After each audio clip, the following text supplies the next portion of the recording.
Yeah, I'm so sad that there are so many people that think that what they have experienced in the past 18 months is remote work because it's not. It was trying to work while being sheltered in place during a global catastrophe.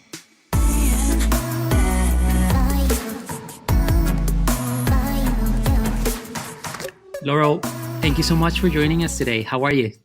I'm good. Thank you so much for having me. I'm looking forward to the conversation. I'm really looking forward to the conversation too. I've obviously done a lot of reading and watched some of your interviews. I'm so excited that and so grateful that you've given us the time to have this conversation.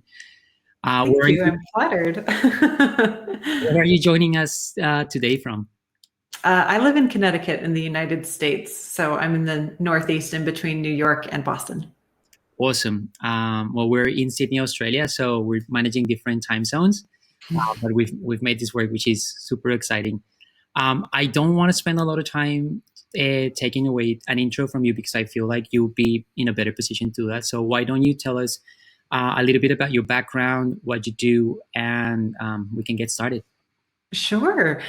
So I am the founder and CEO of Distribute, which is the world's foremost consulting firm specializing exclusively in remote work and virtual organizational development. I founded that company after over a decade of building virtual companies myself and being a COO of fully distributed organizations and hybrid teams. And so after consulting independently for a while, I wanted to unite my experience with those other thought leaders that were also consulting. And so we combined together to really unite all of our different areas of expertise and create a consulting firm.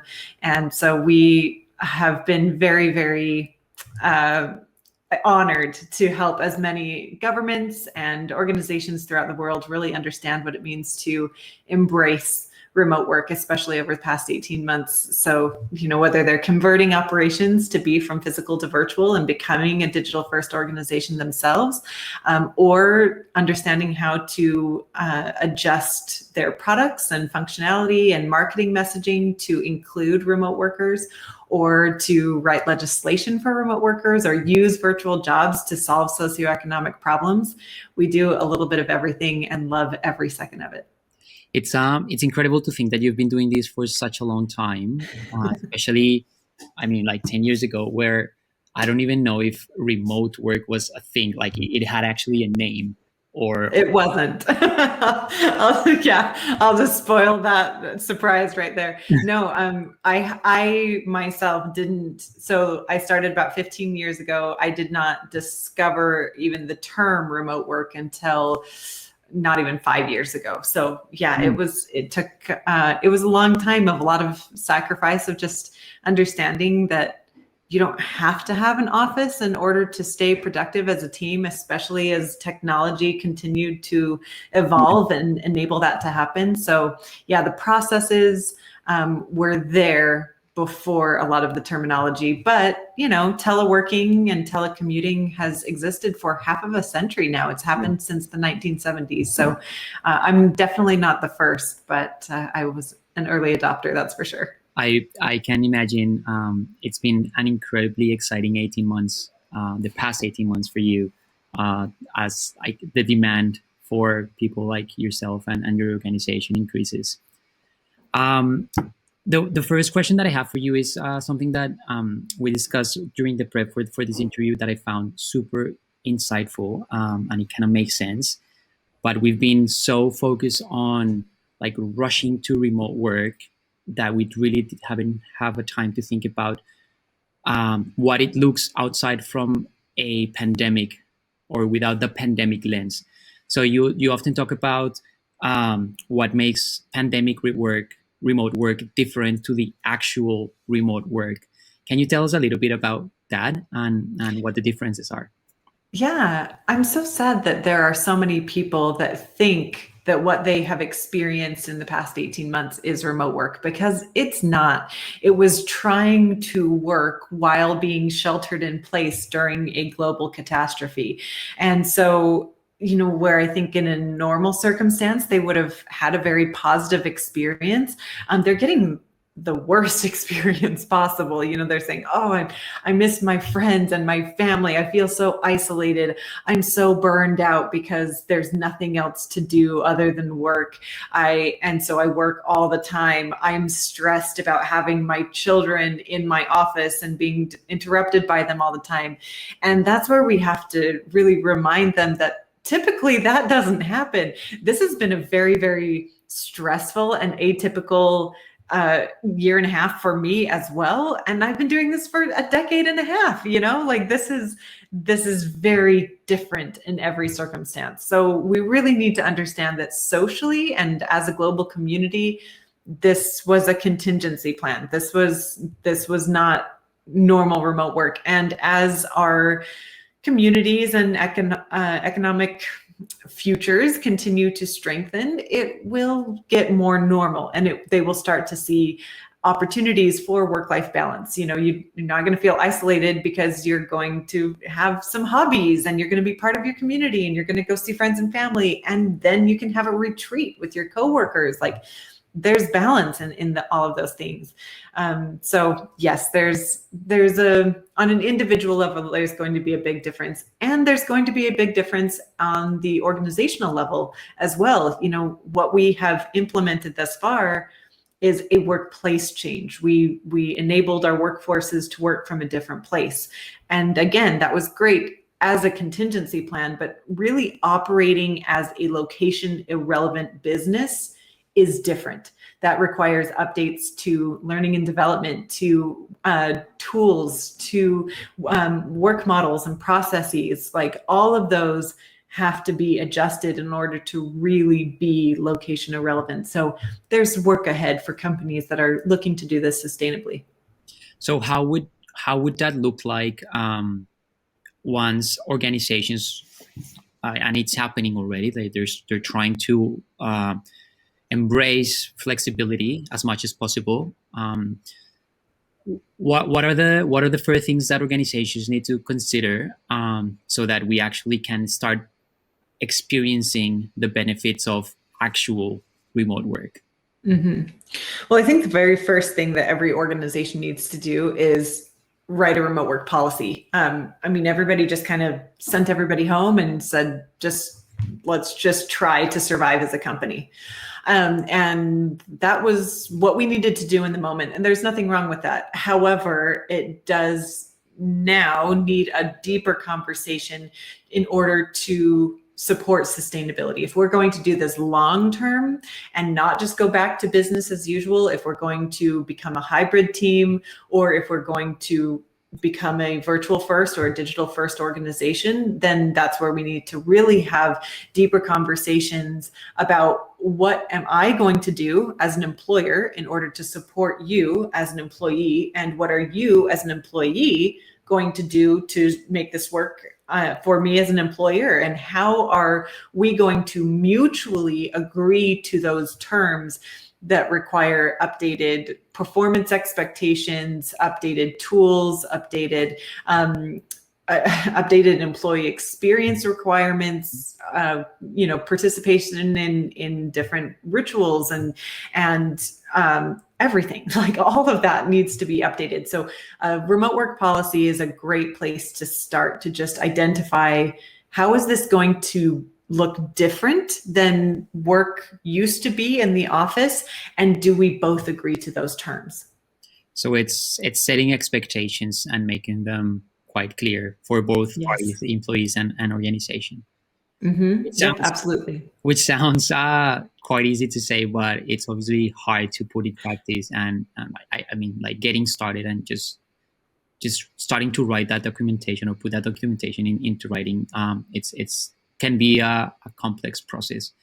Mm-hmm. But I mean, that's where organizations like Distribute come in and can support with that.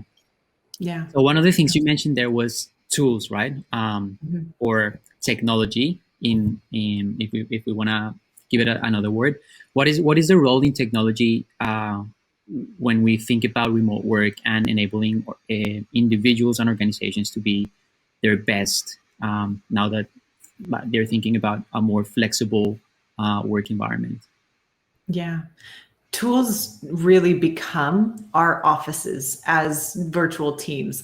If we think of an office as a place where we gather together to share information and to work on shared output results together, tools are our offices. So as tools continue to improve in their technology and their functionality and their, interface experience, it really enables us to connect more easily and connect in a way that really replicates what we used to have in the office. And I'll tell you that tools make life a lot easier, because back when I started, we didn't have those tools. We had email. And that was it. Yeah, we didn't have video calls. We didn't even have cloud documents. Like, we had nothing. And so as that technology has evolved, getting a BlackBerry for the first time, like, that was such a big deal. Like, oh my gosh, I can answer an email from somewhere outside of my computer. Like, huge advancements that have enabled remote work and mobile workforces to even exist. Like, we love this technology. We love those tools.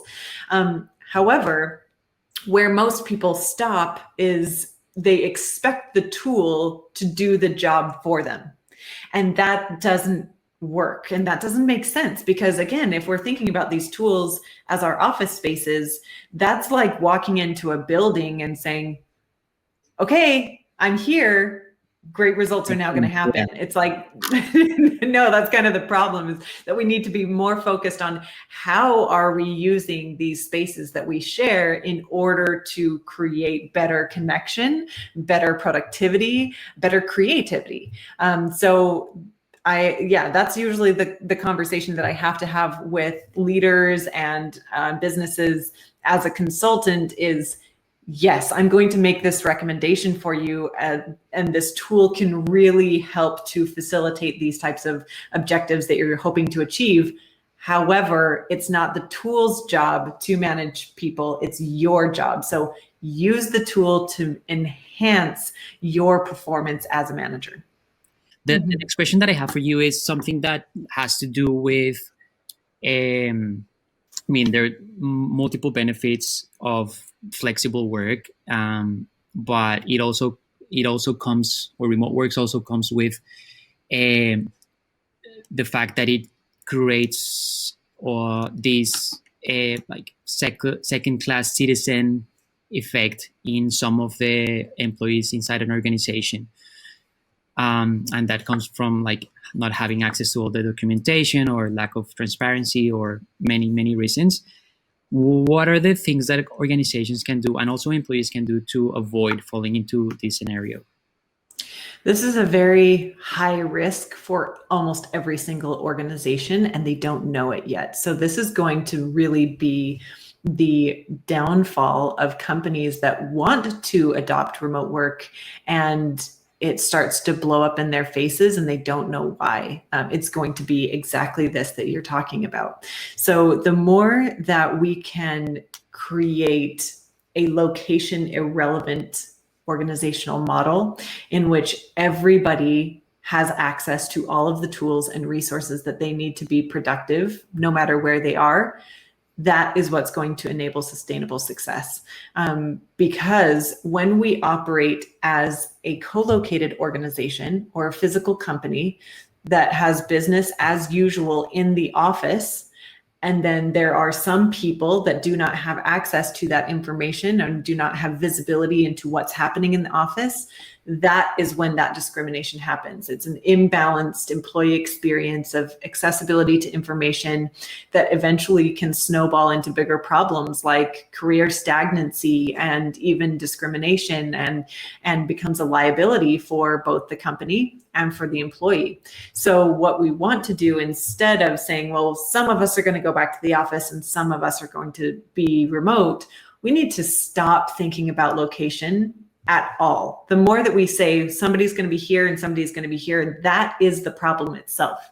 We need to all get to the point where we are all operating in a way that our location does not matter. It does not matter if we're in the office. It does not matter if we're at a client's office. It doesn't matter if we're at the home office.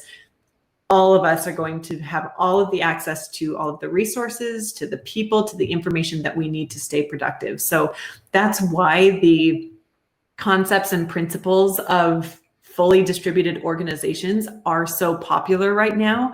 Not that they were hybrid and making it work, but because they are setting the example of how do we operate in a way where location is completely irrelevant. Is that part, how does that fit into company culture? And I want to take us that to that as like a way to wrap up the interview, because it's one of our favorite topics here at Remote Social, and that's where we help organizations. How is what you just described in like giving access to information to everyone?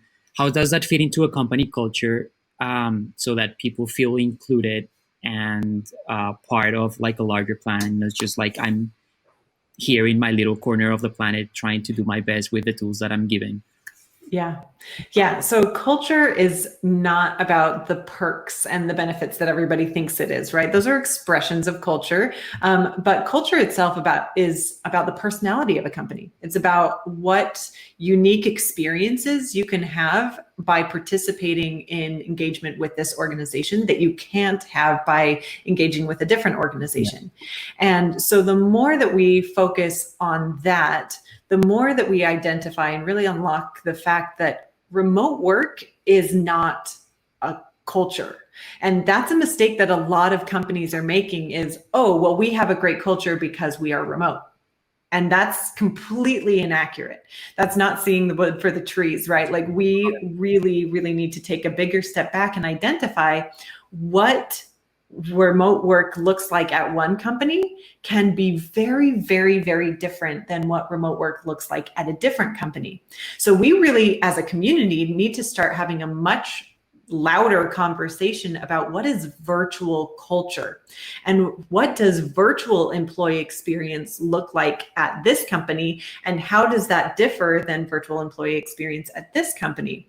And the more that we have that conversation, the more that companies will be able to attract and retain talent based on what they offer to their remote employees. So one virtual culture might be very asynchronous and they just deliver results and they work very independently and very autonomously, like Automatic. Yep. But another, like TaxJar, is going to be very synchronous, very based on collaborative work. They have lots of parties and lots of group tasks that they work on together. That's a completely different employee experience, even though they're both fully distributed organizations. Yep. So the more that we have that conversation of like, how are different company cultures different, even though we're all operating under the same workplace model, that's really where we're going to see a lot of magic starting to happen. I love, and I feel like you just gave two examples and both have positives and negatives. Yeah, it's about culture match. It's not that one is right or wrong. It's like, well, which one do I want to work with? Which one matches my lifestyle?